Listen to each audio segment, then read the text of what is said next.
ಆತ್ಮೀಯ ವಿದ್ಯಾರ್ಥಿಗಳೇ, ನಾನು ಶ್ರೀ ಶಿವಾನಂದ ಹಲೋಳಿ, ಸಹಾಯಕ ಪ್ರಾಧ್ಯಾಪಕರು, ಅರ್ಥಶಾಸ್ತ್ರ ವಿಭಾಗ, ಸರ್ಕಾರಿ ಪ್ರಥಮ ದರ್ಜೆ ಕಾಲೇಜು ತೇಲ್ಸಂಗ್. ಪ್ರಸ್ತುತ ಕಾಲೇಜು ಶಿಕ್ಷಣ ಇಲಾಖೆ ಅಡಿಯ ಲರ್ನಿಂಗ್ ಮ್ಯಾನೇಜ್ಮೆಂಟ್ ಸಿಸ್ಟಮ್ನಲ್ಲಿ ರಾಣಿ ಚೆನ್ನಮ್ಮ ವಿಶ್ವವಿದ್ಯಾಲಯದ BA ಅಂತಿಮ ವರ್ಷದ 6ನೇ ಸೆಮಿಸ್ಟರ್ನ ಅರ್ಥಶಾಸ್ತ್ರ ದ್ವಿತೀಯ ಪತ್ರಿಕೆ ಇಂಡಿಯನ್ ಎಕಾನಮಿ ಭಾರತದ ಆರ್ಥಿಕತೆ ಪತ್ರಿಕೆಯಲ್ಲಿ 4ನೇ ಘಟಕವಾದಂತಹ ಪಾವರ್ಟಿ ಆ್ಯಂಡ್ ಅನ್ಎಂಪ್ಲಾಯ್ಮೆಂಟ್ ಇದರಡಿಯಲ್ಲಿ 35ನೇ session poverty meaning and definitions ಇದರ ಕುರಿತು ಇವತ್ತಿನ ದಿನ ಚರ್ಚಿಸೋಣ. In the introduction part, poverty is a prevalent phenomena and is one of the outstanding features of developing economy. Poverty is hopelessness of the people and their disappointment, their sufferings also. In India, in spite of the developments that have taken place during the past 7 decades, majority of the people are poor and for most of the time they suffer from severe hardships. It is like giraffe. Everybody signifies it, but explanation is difficult. Yes.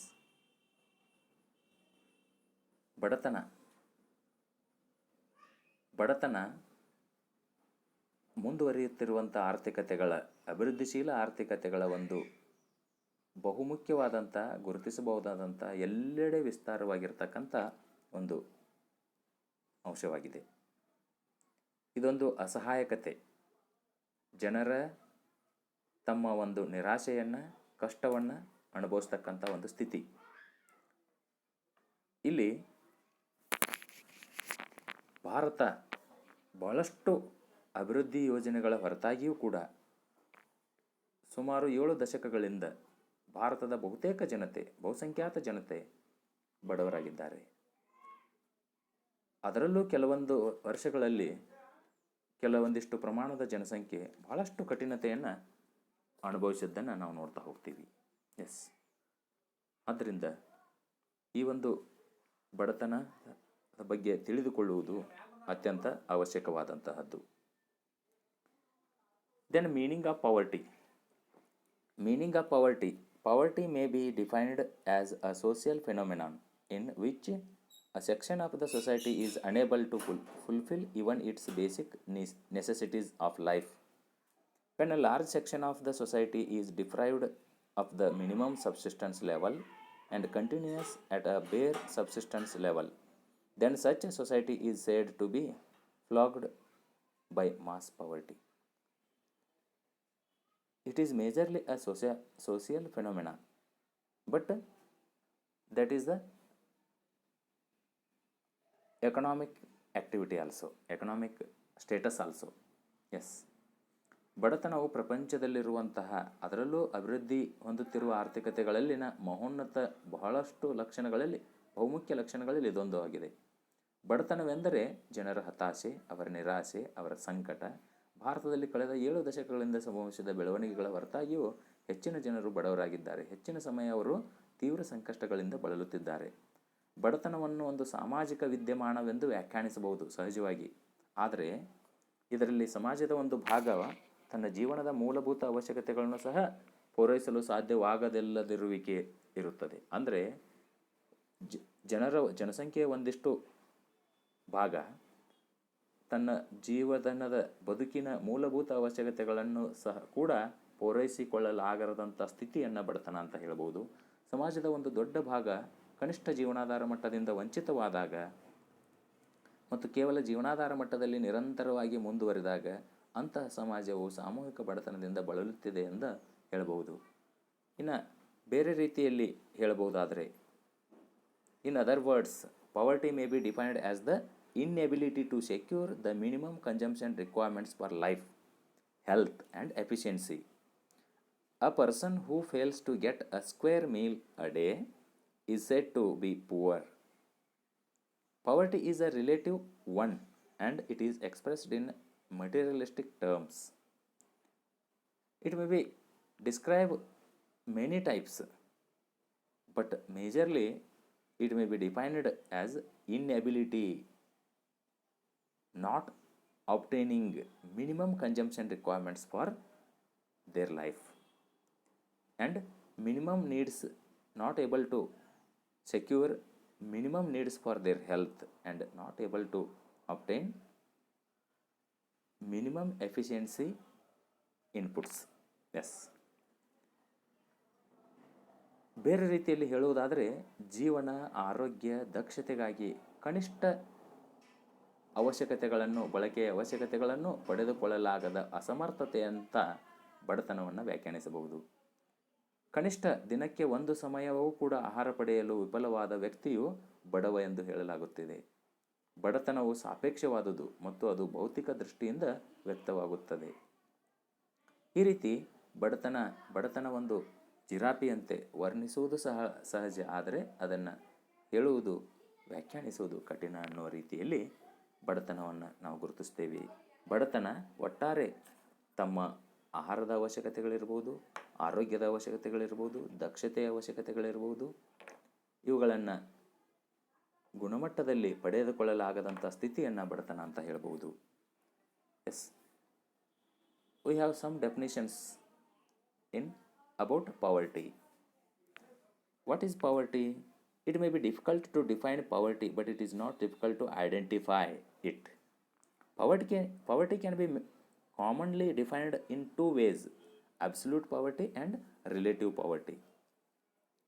Yes, absolute poverty is defined as the lack of sufficient resources with which to keep body and soul together. Absolute poverty refers to those whose income fall below a line set by a given country.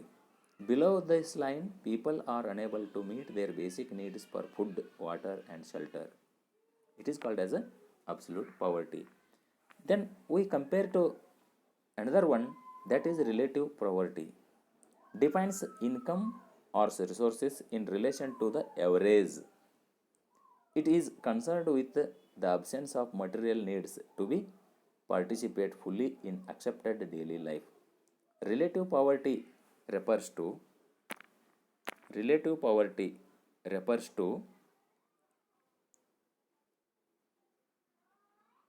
people whose total incomes are less than a certain percentage of country's median income. Yes, that is called as a relative poverty.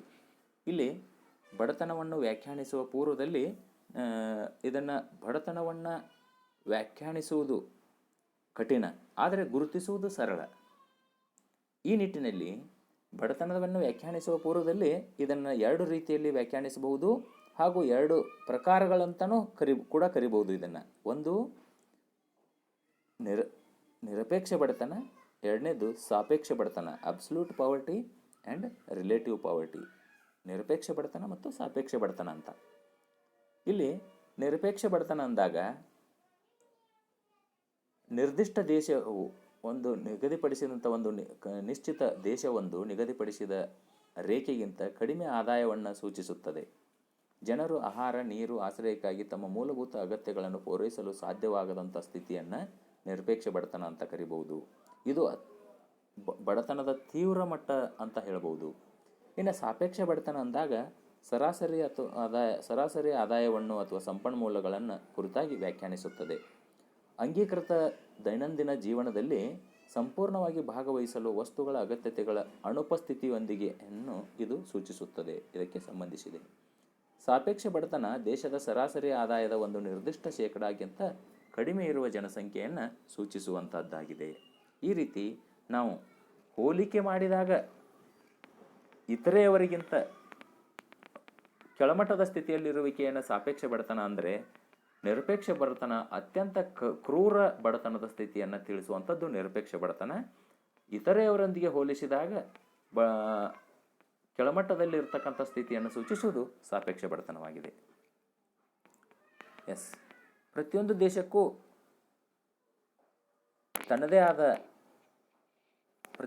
ಬಡತನಕ್ಕೆ ತನ್ನದೇ ಆದಂಥ ಅಳತೆ goal ಅಳತೆಯ ಮಾನದಂಡ ಇದೆ. 2015 ಹೊತ್ತಿಗೆ ವಿಶ್ವ bank ತೀವ್ರ ಬಡತನದ ವ್ಯಾಖ್ಯಾನವನ್ನು ಅಂದರೆ ನಿರಪೇಕ್ಷ ಬಡತನದ ವ್ಯಾಖ್ಯಾನವನ್ನು ನೀಡಿದೆ. ದಿನವೊಂದಕ್ಕೆ 1.90 ಅಮೇರಿಕನ್ ಡಾಲರ್ಗಿಂತ ಕಡಿಮೆ ಬಳಸುವವರು ಅನ್ನು ನಾವು ನಿರಪೇಕ್ಷ ಬಡತನ ಅಥವಾ ತೀವ್ರ ಬಡತನ ಅಂತ ಕರೆದರೆ, ವ್ಯಾಖ್ಯಾನಿಸಿದರೆ, ದಿನವೊಂದಕ್ಕೆ 1.90ರಿಂದ 3.10 ಅಮೇರಿಕನ್ ಡಾಲರ್ ನಡುವೆ ತಮ್ಮ ಅನುಭೋಗ ವೆಚ್ಚವನ್ನು ಮಾಡುವಂಥವರನ್ನು ನಾವು ಸಾಮಾನ್ಯವಾಗಿ ಮಧ್ಯಮ ಪ್ರಮಾಣದ ಬಡವರು ಅಥವಾ ಸಾಪೇಕ್ಷ ಬಡವರು ಅಂತ ಗುರುತಿಸ್ತೀವಿ. ಈ ನಿಟ್ಟಿನಲ್ಲಿ FAOನ ಮೊದಲ ಮಹಾನಿರ್ದೇಶಕ ಲಾರ್ಡ್ ಬಾಯ್ಡ್ ಓರ್ 1945ರಲ್ಲಿ ಮೊದಲ ಬಾರಿಗೆ ಬಡತನದ ಪರಿಕಲ್ಪನೆಯನ್ನು ಹಸಿವಿನ ರೇಖೆಯ ಆಧಾರದ ಮೇಲೆ ಪರಿಚಯಿಸಿದರು. Yes, it is very important my dear friends, please note it. FAO food and agriculture ಆರ್ಗನೈಸೇಷನ್ದ first director general Lord Boyd Orr in the year 1945, 1945ರಲ್ಲಿ ಮೊದಲ ಬಾರಿಗೆ ಬಡತನದ ಪರಿಕಲ್ಪನೆಯನ್ನು ಹಸಿವಿನ ರೇಖೆಯ ಆಧಾರದ ಮೇಲೆ ಪರಿಚಯಿಸಿದರು. ಅವರ ಪ್ರಕಾರ ದಿನಕ್ಕೆ ಒಬ್ಬ ವ್ಯಕ್ತಿಗೆ 2300 ಕ್ಯಾಲೋರಿಗಳಿಗಿಂತ ಕಡಿಮೆ ಆಹಾರ ಸೇವನೆಯನ್ನು ಬಡತನದ ರೇಖೆ ಎಂದು ಪರಿಗಣಿಸಲಾಗಿದೆ ಮತ್ತು ಆ ಕಲ್ಪನೆಯನ್ನು ಬಡತನದ ರೇಖೆಯಾಗಿ ಪರಿಗಣಿಸಲಾಗಿದೆ. Yes, the Lord Boyd Orr, the first director general of food and agriculture organisation, was the first to introduce the concept of poverty on the basis of starvation line. ಹಸಿವಿನ ರೇಖೆ, ಬಡತನದ ರೇಖೆ ಅಂತ ಕರಿಬೋದು ಇದನ್ನು. Starvation line in 1945. According to him, an intake of less than 2300 calories per person per day was considered the line of starvation, and this idea has been transformed into poverty line. Yes. ಈ ರೀತಿ ಮುಂದುವರೆದು ಭಾರತದಲ್ಲಿ ಸ್ಥಿತಿಯನ್ನು ನೋಡ್ತಾ ಹೋದಾಗೆ, Dadabhai Naoroji was the first to discuss the concept of poverty line to measure the scope of poverty in India. The first person, he is the first person to calculate the poverty in India. The Indian Planning Commission defined a poverty line on the basis of nutritional requirements of 2400 calories per day for rural areas, rural persons, and 2100 calories per persons per day for urban areas or urban population. Then the working group consisting of Paul Godgill, Dr. V.K.R.V. Rao, Dr. P.S. Lokanathan, Dr. Ganguly, and Ashok Mitra. This team worked on the poverty line in India and recommended a standard of private consumption at rupees 240 per capita per year at in 1960-61 prices as the barest minimum. Yes. Then in India, in the year 1999 and 2000, the poverty line was defined for rural areas as consumption worth rupees 328 per person a month.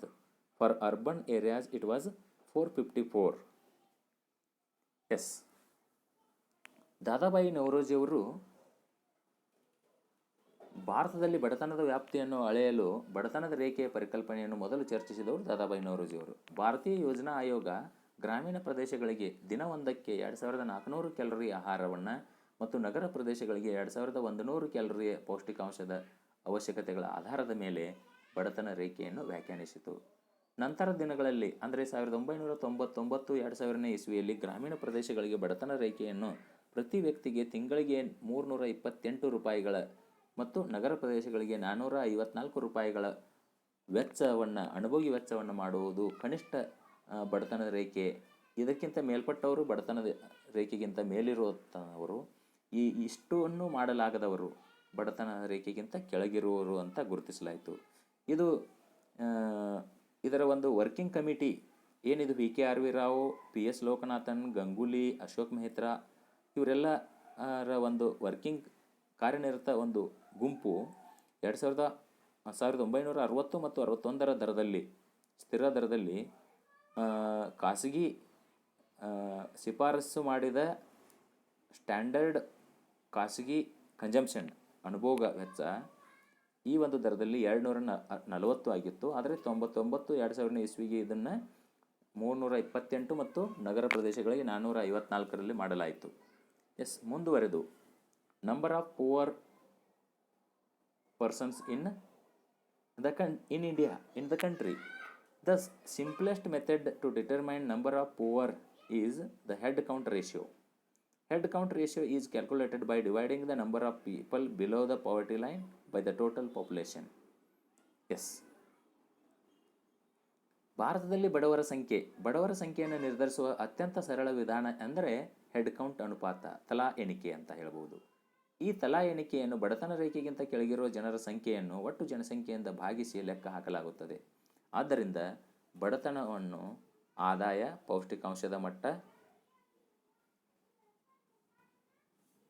ಆಹಾರ ಸೇವನೆ, ಪ್ರವೇಶ ಮತ್ತು ಮೂಲಸೌಕರ್ಯಗಳ ದೊರೆಯುವಿಕೆ ಇತ್ಯಾದಿಗಳ ಆಧಾರದ ಮೇಲೆ ವ್ಯಾಖ್ಯಾನಿಸಲಾಗಿದೆ.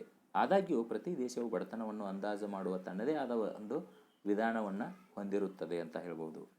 ಇದಿಷ್ಟು ಬಡತನದ ಅರ್ಥ ಮತ್ತು ವ್ಯಾಖ್ಯಾನಗಳ ಕುರಿತಾಗಿರ್ತಕ್ಕಂಥದ್ದು. ಇನ್ನು ಉಪಸಂಹಾರ ಭಾಗದಲ್ಲಿ in the conclusion part, poverty is dependent on the basis of income, nutritional level, food intake, accessibility and affordability of basic amenities, etc. However, every country has its own method of estimating poverty. In India also, it has its own method to estimate poverty, and continuously our experts, economists made some changes in the method of calculating the poverty. Anyway, ಆದ್ದರಿಂದ ಭಾರತದಲ್ಲಿ ಬಡತನವನ್ನು ಆದಾಯದ ಆಧಾರದ ಮೇಲೆ, ಪೌಷ್ಟಿಕಾಂಶದ ಆಧಾರದ ಮೇಲೆ, ಪ್ರವೇಶ ಮತ್ತು ಮೂಲ ಸೌಕರ್ಯಗಳ ದೊರೆಯುವಿಕೆ ಆಧಾರದ ಮೇಲೆ ಮುಂತಾದ ಮೂಲ ಅಂಶಗಳ ಆಧಾರದ ಮೇಲೆ ವ್ಯಾಖ್ಯಾನಿಸಲಾಗಿದ್ದರೂ ಕೂಡ ಪ್ರತಿಯೊಂದು ದೇಶ ತನ್ನದೇ ಆದ ವಿಧಾನವನ್ನು ಹೊಂದಿದೆ. ಭಾರತವು ಕೂಡ ತನ್ನದೇ ಆದ ವಿಧಾನವನ್ನು ಹೊಂದಿದ್ದರೂ ಕೂಡ ಕಾಲಕಾಲಕ್ಕೆ ತಜ್ಞರು ಇದರಲ್ಲಿ ಹಲವಾರು ಮಾರ್ಪಾಡುಗಳನ್ನು ಮಾಡುತ್ತಾ ಬಂದಿರುವುದನ್ನು ನಾವು ನೋಡ್ತಾ ಹೋಗ್ತೀವಿ. That's it. ಹೆಚ್ಚಿನ ಓದಿಗಾಗಿ ತಾವು ದತ್ತಾ ಆ್ಯಂಡ್ ಸುಂದರಂ ಅವರ ಇಂಡಿಯನ್ ಎಕಾನಮಿಯನ್ನು, ಇಂಗ್ಲೀಷ್ ಭಾಷೆಯಲ್ಲಿರ್ತಕ್ಕಂಥ ಇಂಡಿಯನ್ ಎಕಾನಮಿಯನ್ನು ಓದ್ಬೋದು. ಆನಂತರ ಗರ್ನಿ ಕೃಷ್ಣಮೂರ್ತಿಯವರ economic development of India, HR Krishnamurthy, ಗರ್ನಿ ಅಲ್ಲ, HR ಕೃಷ್ಣಮೂರ್ತಿಯವರ ಭಾರತದ ಆರ್ಥಿಕ ಅಭಿವೃದ್ಧಿ, ಈ ಪುಸ್ತಕವನ್ನು ಓದಿ ಹೆಚ್ಚಿನ ಮಾಹಿತಿಯನ್ನು ಪಡೆದುಕೊಳ್ಳಬಹುದು. ಜೊತೆಗೆ ಈ ಸೆಷನ್ನಿನ ಈ ಕಂಟೆಂಟನ್ನು ತಾವು ಬಳಕೆ ಮಾಡಿಕೊಂಡು ತಮ್ಮ ಜ್ಞಾನ ಕ್ಷಿತಿಜವನ್ನು ಹೆಚ್ಚಿಸಿಕೊಳ್ಬೇಕಂತ ಹೇಳ್ತಾ ಈ ಸೆಷನನ್ನು ಇಲ್ಲಿಗೆ ಮುಕ್ತಾಯಗೊಳಿಸ್ತೇನೆ. Thank you one and all.